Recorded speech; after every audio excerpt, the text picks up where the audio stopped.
कालच राज ठाकरे आणि उद्धव ठाकरे यांनी दोघांची युती झालं असं जाहीरपणे पत्रकार परिषदेमधून जाहीर करताच आज उद्धव ठाकरे यांचा गट असेल त्यासोबत मनसे असेल किंवा काँग्रेस असेल यामधील नेत्यांना फोडाफोडीचं राजकारण भाजपकडून सुरू झालंय.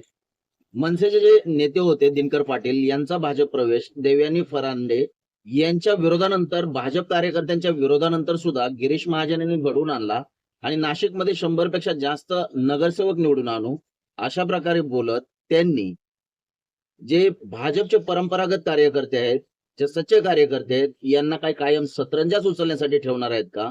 हा मात्र प्रश्न आता भाजपच्याच कार्यकर्त्याकडून गिरीश महाजन यांना विचारण्यात येतोय. तुम्हाला याबाबत काय वाटतं? गिरीश महाजन यांनी घेतलेली भूमिका योग्य आहे का? निवडणुकीच्या तोंडावरती अशा प्रकारे दुसऱ्या पक्षातील कार्यकर्ते पळवून नेणं आणि त्यांना उमेदवारी देणं हे कितपत योग्य आहे? कमेंटच्या माध्यमातून व्यक्त व्हा. तोपर्यंत जय महाराष्ट्र.